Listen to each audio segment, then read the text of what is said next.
Hey everybody, I found this interesting article in the newspaper today which I think will help you with question 6 of the AQA English language exam, which of course is the writing to argue or persuade question, and will also help you with your analysis of language, which is question 4. So this is a true story that's in the news today. There's this guy here, Ross Ulbricht, and he made a website called Silk Road, which was basically a website for buying drugs. It was called the Amazon of drugs, and he sold $200 million of drugs, heroin, cocaine, ecstasy, to people all across the world, and he's just been sentenced to life in prison, and of course that's the right thing to do.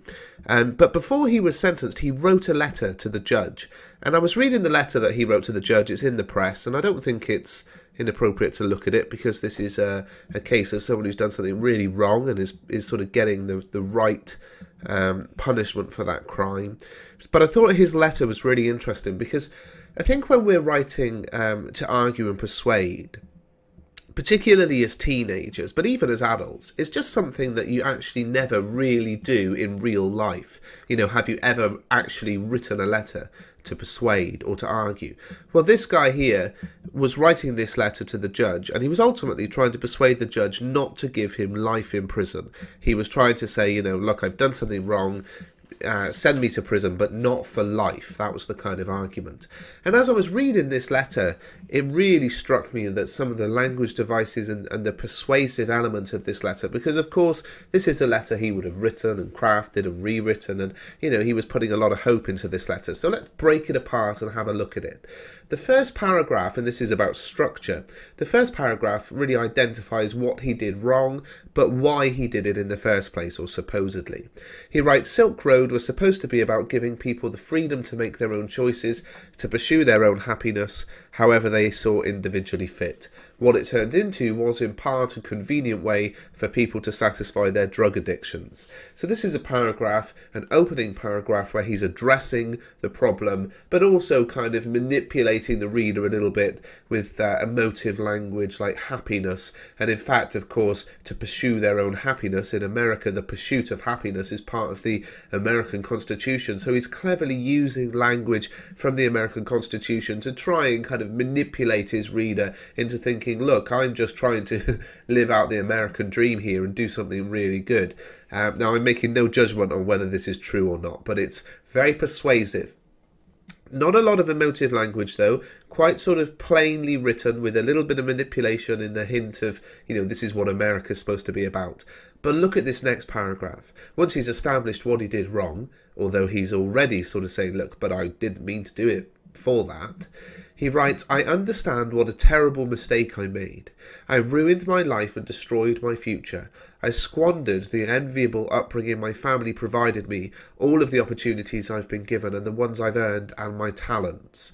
Now what's going on here is an influx, a plethora, an overload of emotive language.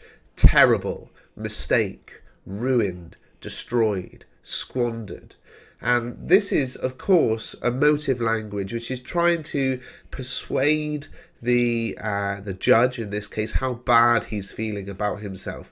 And often, if you want to make someone feel really bad about something they're doing, then you use lots of negative language like this. It's an emotional overload. And look at the structural change from paragraph 1 to paragraph 2.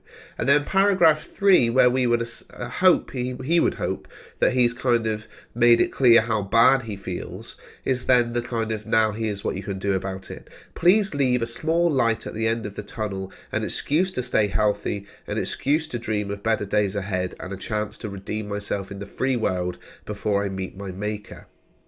Now this is interesting, isn't it? A couple of interesting things going on here. Look at the sort of religious language that's used. Light at the end of the tunnel is obviously a reference to the idea that when you die, if you believe that there is life after death, you know, you go down a tunnel and it's your sort of entrance to heaven. And then this idea about meet my maker. So there's a use of religious language here to kind of again manipulate the reader, and the juxtaposition of the completely negative emotive language in paragraph 2 with the sort of redemptive religious language in paragraph 3 is very, very clever because it almost suggests, look, I know what I've done is really bad, but this is showing that I'm a good person and I can redeem myself if you let me. Of course, more mention of the free world, which is of course again a link to America, and I just thought this was a really interesting letter. This obviously isn't all of the letter, this is just the bit that was published in the press. So he's trying to persuade, and he's trying to persuade something massive, you know, give me not so long in prison. And to do that, he structures his piece in a certain way, he establishes the situation, then he turns on the emotional language, and then at the end he sort of says, and here's how I can redeem myself through the use of religious language. So the structure is very clever. There is a deliberate language choices all the way through. You know, I talked in yesterday's video about how, you know, the exam board are a bit like, oh, De Forest is, you know, should be scrapped. But another way of looking at language is just where has the writer chosen words specifically for deliberate effect? And clearly, words like terrible, ruined, mistake, destroyed, squandered are for deliberate effect. And the combined effect of them here is that we are supposed to empathise with the writer as they feel so bad. And then, of course, we've got the change again into the sort of redemptive religious language. And one of the things you can think about when you're writing your persuasive pieces is to vary, to think about your structure. I'm going to start with the emotional blackmail, and then once I believe I've emotionally manipulated my reader, I'm going to move into increasingly positive emotive language, which is going to show them just how good it can be. So this is a real life example. I might do more of these videos. Give it a thumbs up if you think this is useful to look at real life examples.